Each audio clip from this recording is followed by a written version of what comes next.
Io sono andata. No, no, così lo Tanto non c'è nessuno. spettatori generali. Allora, adesso qui poi andiamo con questa. Andiamo? Andiamo con questa.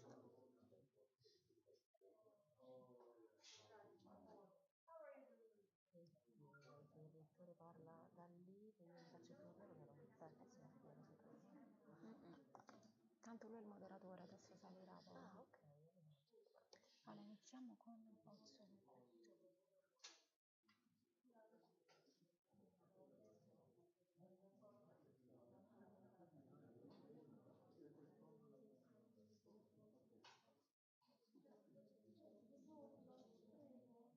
Ma tu senti? No. Senti qualcosa?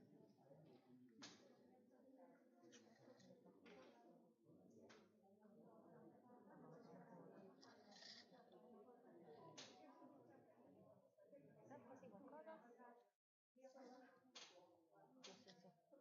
Si sente?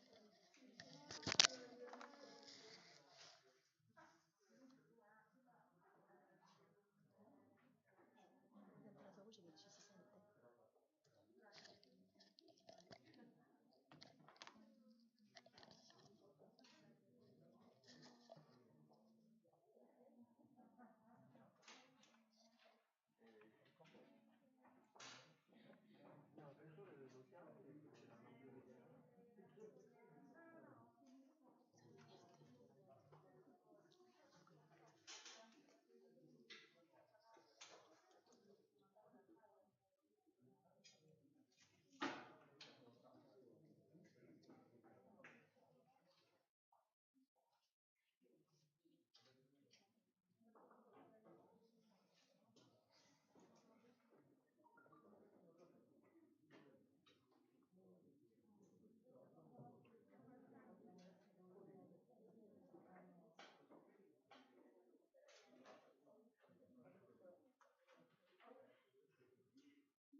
Metti rec.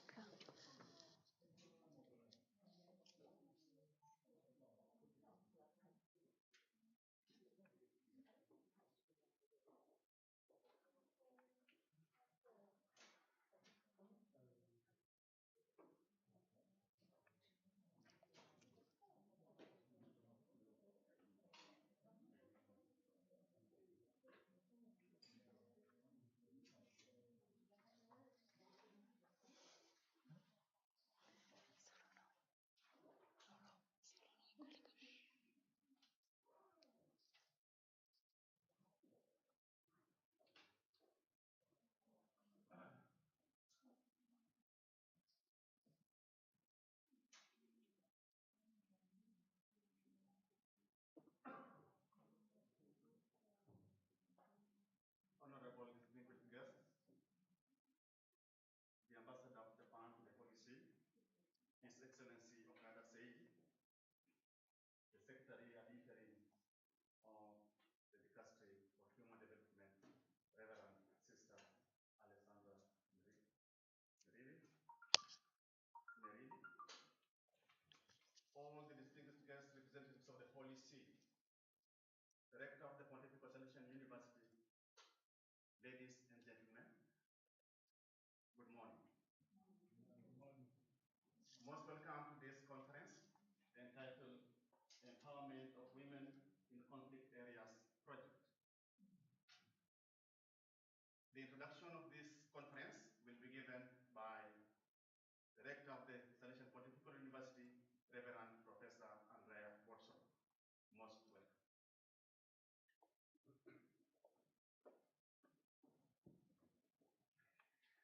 His Excellency Mr. Seiji Okada, Ambassador of Japan to the Holy See, Most Reverend Sister Alessandra Sverili, Secretary of the Dicastery for Promoting Integral Human Development, distinguished authorities, dear friends. A warm welcome to everyone for having come to this conference. The Salesian Pontifical University is very pleased to host this cultural event entitled Empowerment of Women in Conflict Areas, on the occasion of the 80th anniversary of diplomatic relations between the Holy See and Japan. The relations of our university with the noble Japanese nation and with its embassy to the Holy See are stable and lasting. In fact, the Salesians have built a deep bond of friendship with Japan thanks to the work of missionaries like Father Vincenzo Cimatti and Father Mario Mariga, who lived in that country for many years. The Venerable Don Cimatti is remembered above all for his rich apostolate and his great musical talent. He toured Japan, giving numerous concerts, and composed various educational and spiritual songs in the Japanese language, which are still sung today. Father Mariga had collected very precious documents of Japanese culture, which are partly preserved in the Vatican Apostolic Library and partly in the library of our university. The Salesian Pontifical University also has a special link with the Japanese Buddhist movement Risho Kosei Kai, which devotes particular interest to interreligious dialogue and is one of our benefactors. Over the past years, we have welcomed some students of this movement who have also lived on our campus. We cannot forget the solemn moment in which the university conferred an honorary doctorate on Mr. Tatsuo Takatsu. We would also like to recall that 3 years ago, at the Japanese embassy to the Holy See, the Salesian Cardinal Raffaele Farina, archivist and librarian emeritus of the Holy Roman Church, was awarded the Order of the Rising Sun, a gold star and silver bestowed by the Emperor of Japan. Therefore, you can understand our joy in welcoming this event today. The theme on which we will reflect concerns the emancipation of women in conflict zones through the experience achieved in South Sudan thanks to the collaboration between the government of Japan, the United Nations Industrial Development Organization, and the Institute of the Daughters of Mary, Help of Christians. The promotion of women is today more than ever a great challenge of civilization. Defending the rights of women, guaranteeing them the possibility of an education, protecting their freedom to choose in the major moments of life is a commitment in which the Church, states, and universities undoubtedly find an important and urgent space for collaboration. I am therefore very pleased that the celebration of the agreements between the Holy See and Japan is an opportunity to reflect on this issue with distinguished speakers who honor us with their presence. Hence, I cordially renew my greeting and my welcome to all of you who are present in this room and to all those who follow us online. Thank you.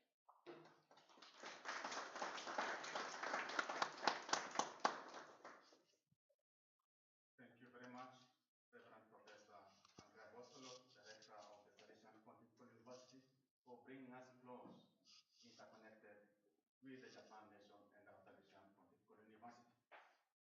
Thank you for introducing the theme. We now welcome Reverend Sister Alessandra Smerilli. She's an Italian economist, academic, and a Catholic religious sister, belongs to the Institute of Daughters of Mary, Help of Christians.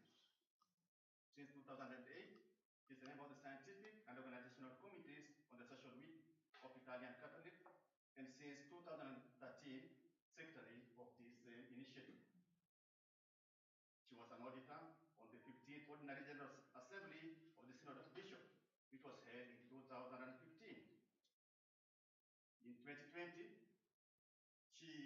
coordinating the economic task force of the Vatican COVID-19 Commission. In 2021, she was awarded the Order of the Star of Italy for her academic achievement and commitment to the ethical principles in business and finance. In 2021 March, Pope Francis appointed her the Undersecretary for the Trade and Development Sector of the Dicastery for Promoting Integral Human Development of the Roman Curia. St. Holy Father appointed her as interim, the first woman secretary of the Dicastery on the 26th of August 2021. We are honored to have the highest woman holding the highest authority in the Roman Curia with us. Most welcome, Sister Smith. Thank you very much for this introduction.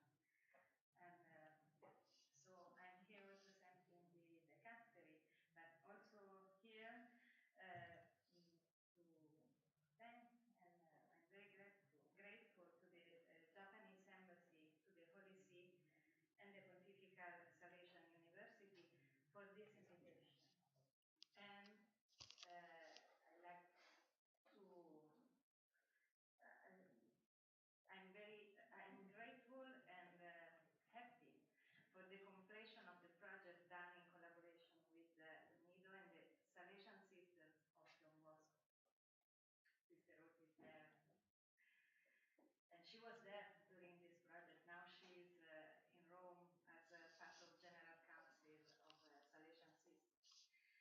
And I'd like to say that religious women have a valuable role in South Sudan, a unique power that they leverage as shown by the work being discussed today. They have historically been present in communities where the international community will not go because it is too dangerous. The Salesian Sisters have not only educated many South Sudanese throughout the country, but also have been deeply dedicated to farming and agricultural cultivation for many years. And so it's important to recognize this work done by them and the church, because this is the foundation of working for peace. And as COVID Commission, Pope Francis asked us to promote three priorities in order to build peace and to recover from COVID: food for all, health for all, work for all. And we are working in these fields, and among our groups there is a security task force working in every respect: cyber security, peace building, food security, and everything else, because this is the base for building peace. The Catholic Church in South Sudan has always been a strong leader of peace in the country. Through the work of many, especially women, it has provided a safe haven and a strong force for good towards future peace.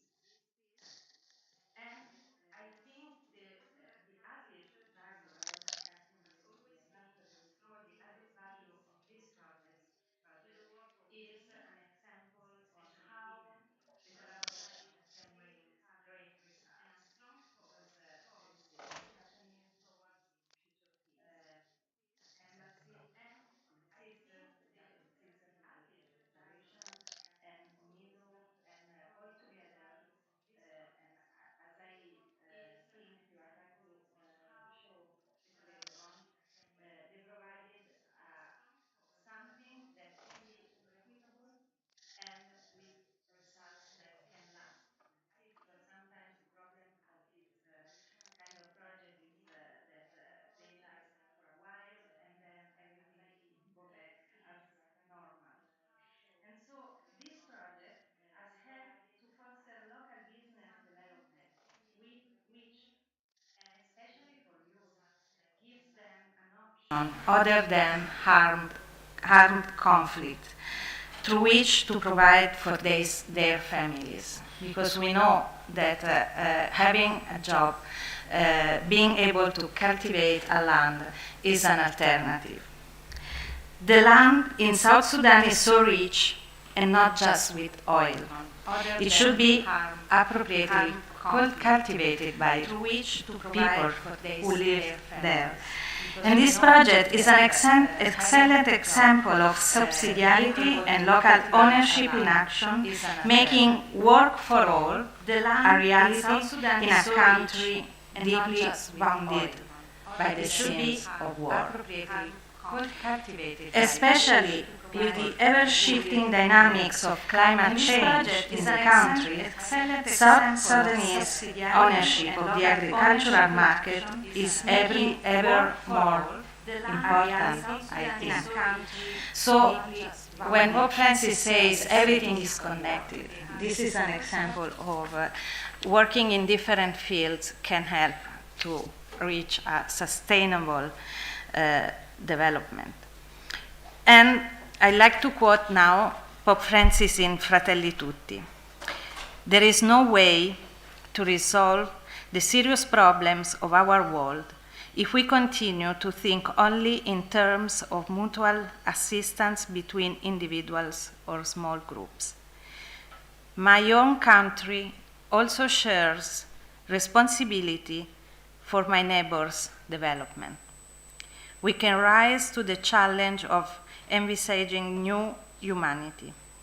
We can aspire to a world that provides land, housing, and work for all. This is the true path of peace. And so I'd like to thank you for your work towards this new humanity. Thanks a lot.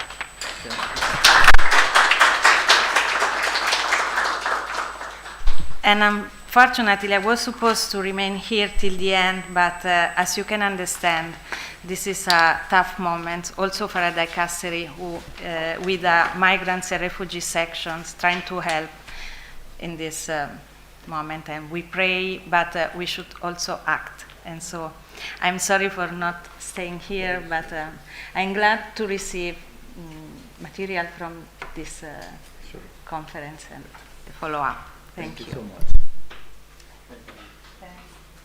Thank you very much, Sisters Merili, for this presentation. Short, clear, and we are grateful for your presence. We wish you well in your demanding apostolate. Thank you, and be blessed.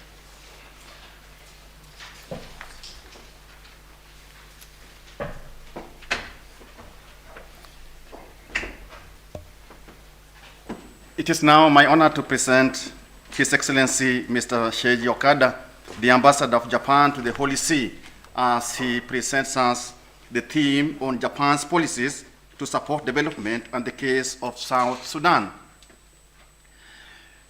Most of you will know, or some of you know, that His Excellency Mr. Sheiji Okada is a graduate in law, and he has held many positions in the government of Japan and worldwide. He has been an officer at the Ministry of Foreign Affairs, Director of Japan-South Korea Economic Affairs Division, Director General for Asia and Oceania until the year 2006, Regional Coordinator, 2nd Division of Africa, Department of African Affairs, Director General for the Middle Eastern and African Affairs until 2007, Director of the 2nd Division of Africa, Department of African Affairs, Director General of Middle Eastern and African Affairs 2008, Consular Embassy in my own country in Kenya in 2009, Consular Embassy in Afghanistan, Consul General in Canada, Middle Eastern and African Affairs and Directorate General for International Cooperation 2016. He has been an ambassador to South Sudan from 2017 to 2020, and therefore he carries a lot of experience from South Sudan. He will speak from his own experience and from his own knowledge. He is now the Ambassador of Japan to the Holy See from 2020 August. His theme is Japan's policies to support development and the case of South Sudan. Most welcome, Your Excellency. So can I use your microphone? I need to change the picture.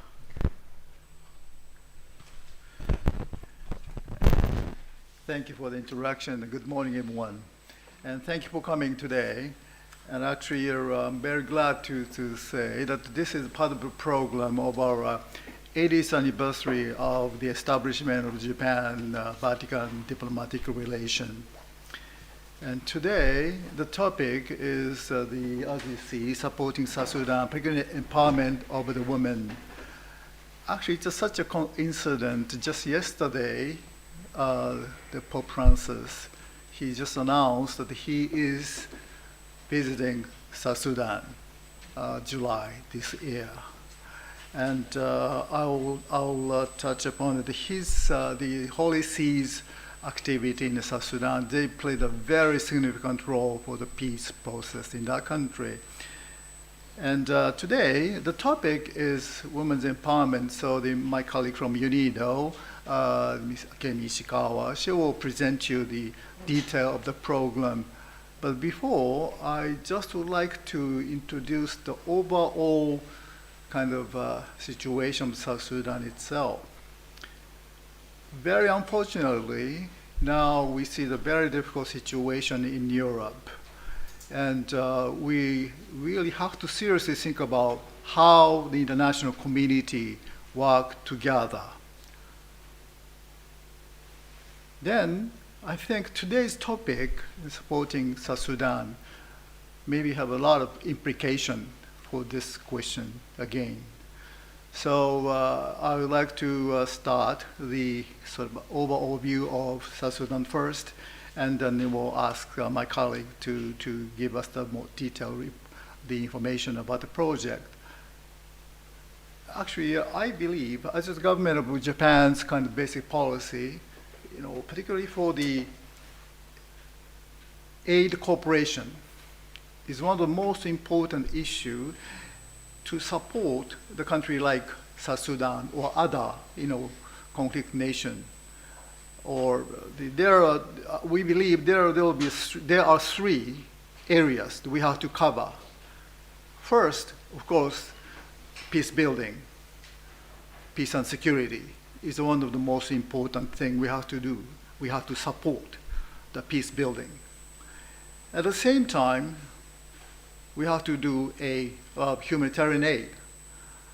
Now we see the situation in Europe. There are a lot of refugee people. See, but also in South Sudan, almost 11 million population. Among the 11 million, almost half of the population became the refugee or internal displaced people, IDP. And most of the people, when the crisis happened, churches in the country is the safest place for them. That's why many people went to church to ask the help. That's part of the reason why we started this program with church. And the third important area we have to cover is, of course, the economic development itself. We can provide food, water, whatever they need, but it's a sort of a short-term relief project. More important thing is more sustainable development for themselves. So from that point of view, that we have to support the project, done by themselves. So today's project is a very good example of that project. Particularly, it's a trilateral project worked among the UNIDO, government of Japan, and church, Don Bosco Church. So these are the three important areas we have to cover. And I want to show some example. For the security peace building, when South Sudan became independent in 2011, Japan sent almost 400 members of the Japanese Self-Defense Force as a member of the UNMISS, United Nations mission in South Sudan, peacekeeping mission. And they stayed in South Sudan up until 2017. And also we supported peace agreement because they start to talk, I mean, in South Sudan, right after the conflict, they start to talk the peace agreement, but it's a very difficult issue for them.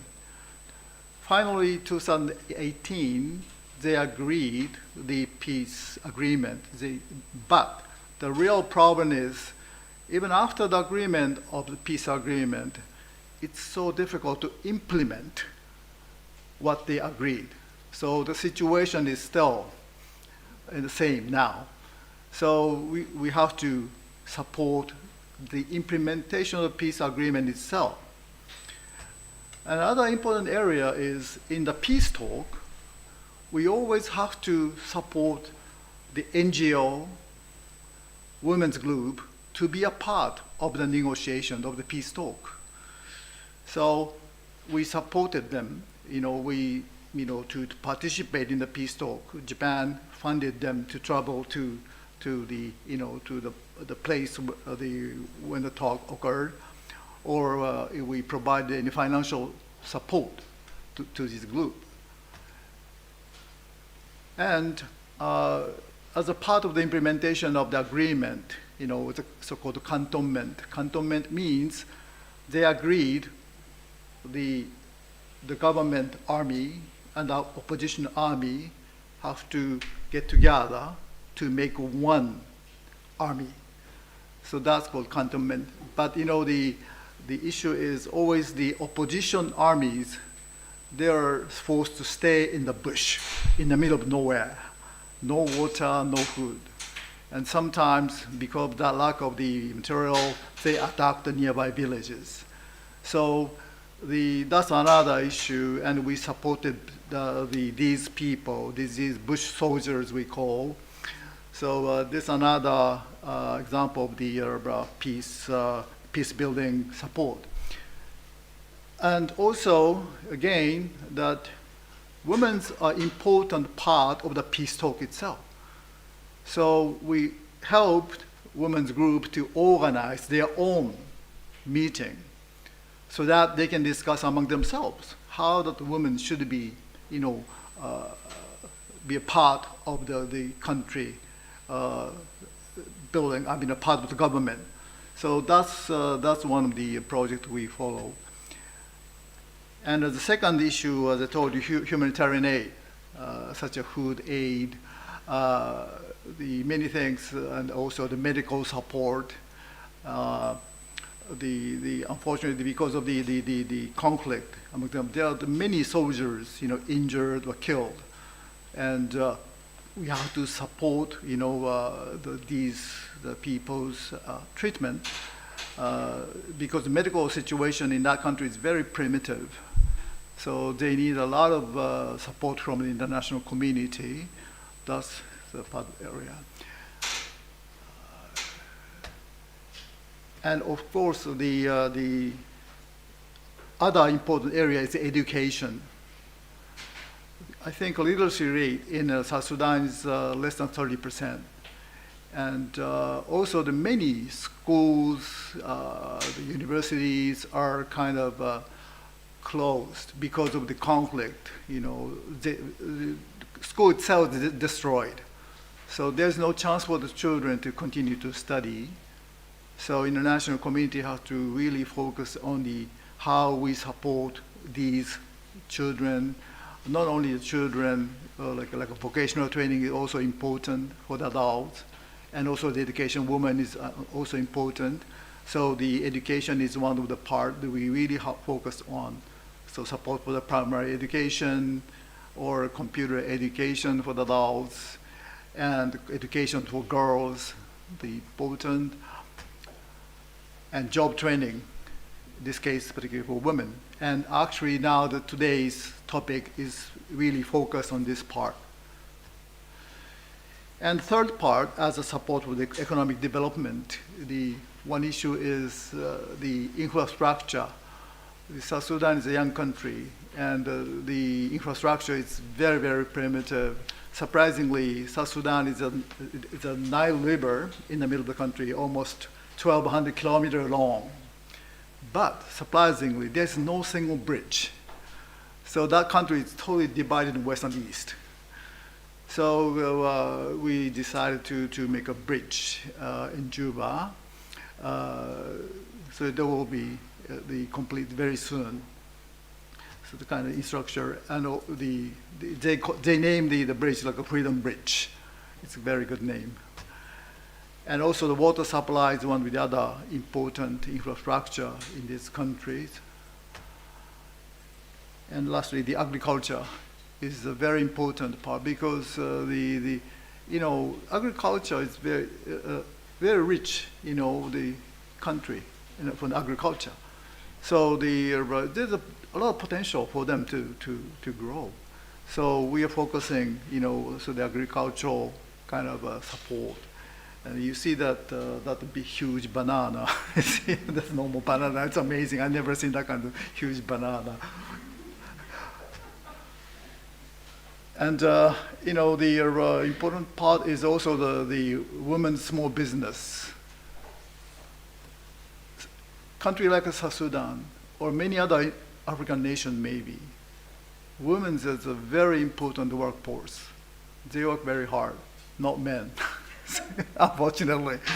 So maybe empowering the women, is very, very important.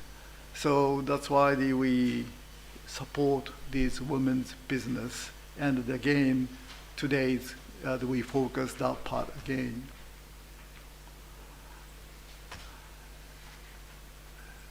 And also it may be important to support the women's leadership, because sometimes they are really, really, serious about, the business or even the politics, economy, whatever. So the women's is a very, very important part of the community, and they're very talented. So we just started the women's leadership support in our country.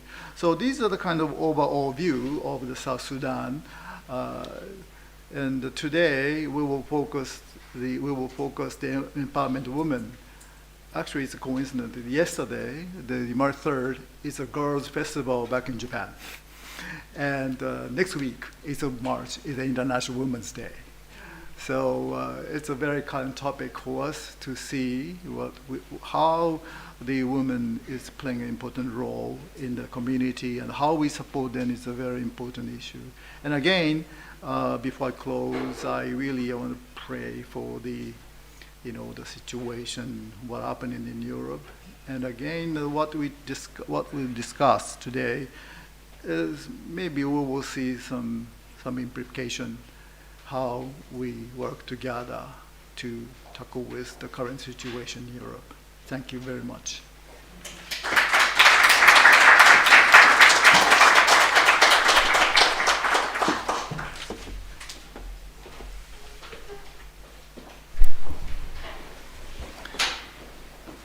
Thank you very much, Your Excellency, the Ambassador of Japan to the Holy See.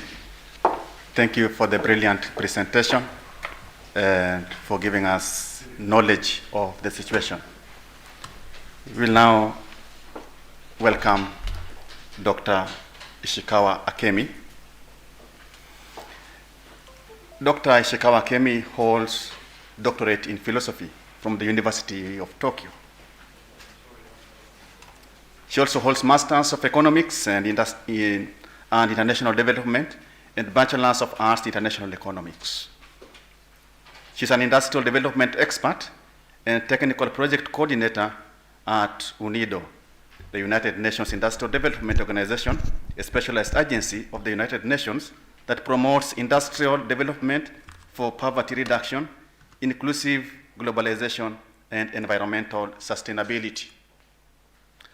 Dr. Kemi is skilled in governance, international development, policy analysis, public policy capacity building, rural development, research, agriculture development, program evaluation, among others. She's currently the Industrial Development Officer at UNIDO Agribusiness Section. Her theme of the conference is entitled Implementation of the Project on Providing Employment and Profit Opportunities through the Construction of an Agricultural Value Chain in South Sudan. most welcome, Dr. Kim. Thank you very much for the kind words and introduction. It is my great honor to be here as one of the panelists for the conference, Empowerment of Women in Conflicts, organized to commemorate the 80th anniversary of a diplomatic relationship between the Holy See and Japan. My name is Akemi Ishikawa. I am an industrial development expert working at the UNIDO headquarters, and I was the lead project manager of the project Enhancing Social Stabilization and Cohesion through supporting agro-value chain development in South Sudan. I am not baptized, but I received a Catholic education for in total 10 years. I studied at Fuji Girls High School in Sapporo, Japan, established in 1925 by the Sisters of St. Francis of the Martyr St. George. And I studied at Nanzan University in Nagoya, Japan, established in 1946 by the Society of the Divine Word. As you see, I grew up close to the sisters and also the Catholicism. So I feel a sort of a curious fate to be here. Today, I'd like to share with you an example of collaboration between the government of Japan, a Catholic organization, and UNIDO in supporting the women's economic empowerment in a conflict-affected country, South Sudan.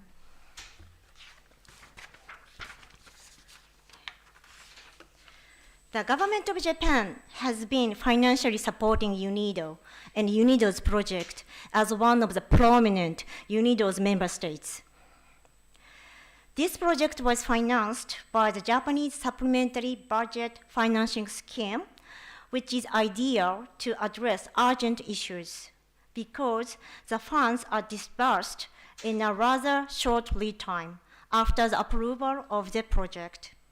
In addition, from the viewpoint of Japanese diplomatic policy, Japan was the best donor for this project. For example, in February 2018, Foreign Minister Mr. Kono, at the time, met First Vice President of South Sudan, Taban Dengai, at the time, during his visit of Munich in Germany. Minister Kono stated that Japan remains committed to supporting peace and stability in South Sudan and would continue to work with the countries and the region, as well as the international community, to improve the situation in South Sudan. Moreover, Japan has been promoting human security approach. Human security is a people-centered, comprehensive, context-specific, and prevention-oriented framework that highlights and addresses broad range of conditions that threaten the survival, livelihood, and dignity of individual people, particularly those who are the most vulnerable. Thus, given the situation in South Sudan, when the project was conceptualized, Japan was the best donor.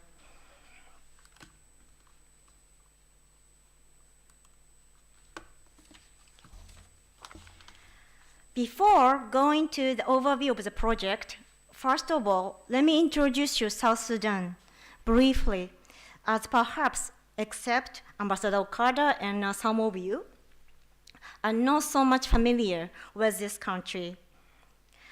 South Sudan is the world's newest country. South Sudan became an independent country on 9th July 2011. 2 years later, in December 2013, the civil war broke out between the government forces. One is loyal to the President Salva Kiir, and the other one to the ex-vice president at that time, Riek Machar. In 2015, the agreement on a peace and power sharing was signed between two parties, but the conflict relapsed and forced 4.2 million people to flee their homes. Nearly 2 million internally displaced, and nearly 2.2 million refuged to the neighboring countries. The fighting continued until August 2018, when Kiir and Machar signed a final ceasefire and power sharing agreement. In February 2020, finally, President Kiir and opposition leader Machar signed an agreement to share power and form a unity government. And Machar took the office of the first vice president since then. So capital of South Sudan is Juba, and the population is 11.90 million. The area is 644,329 square kilometers. This is almost double of Italy's area.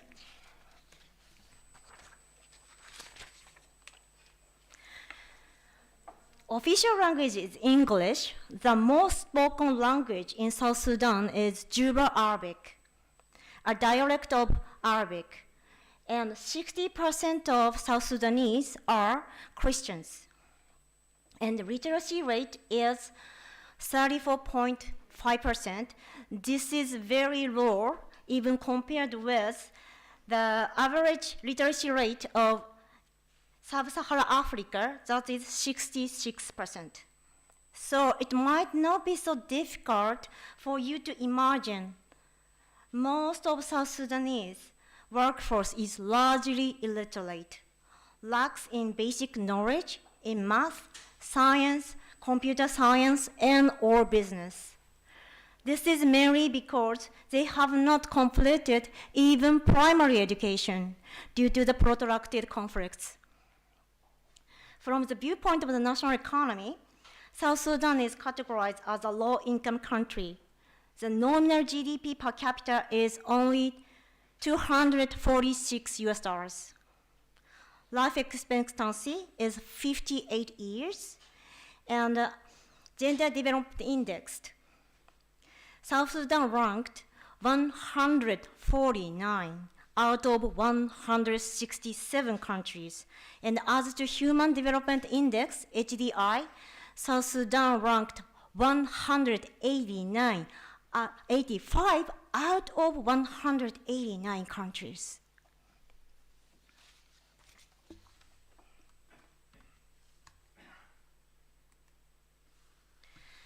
Now, let's take a look at the overview of the project.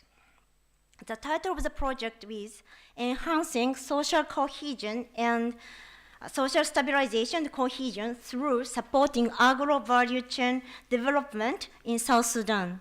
This project was implemented from April 2019 until August 2020.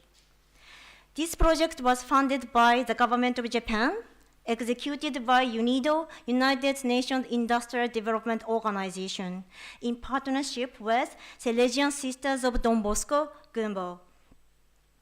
The project aimed to support agro-value chain development to create employment and income opportunity for IDPs and their host communities.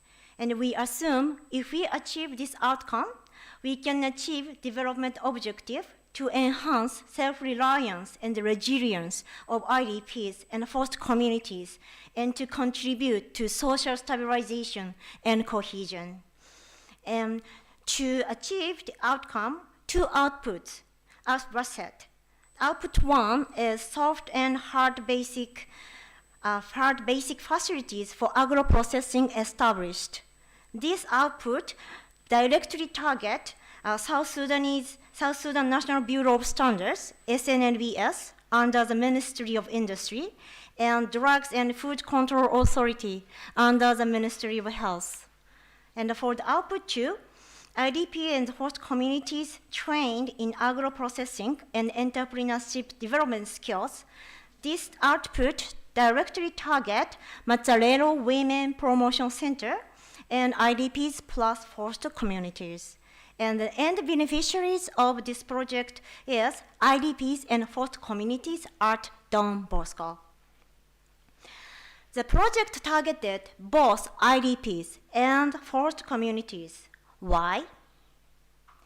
because in general, it is said the influx of displaced people, such as refugees and IDPs, can put burden on host communities and raise challenges and conflict among them.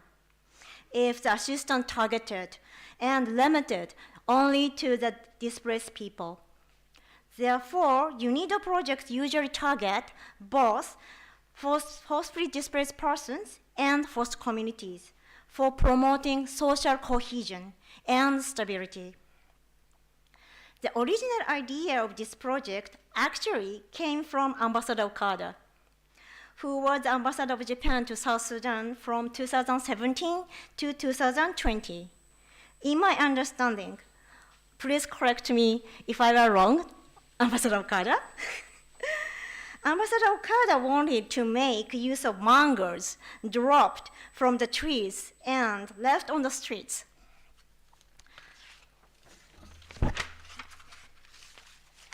In South Sudan, mangoes grow wild all over the country, but most of them are not being utilized. He thought by processing these wasted mangoes, South Sudanese could earn cash income for supporting their livelihoods.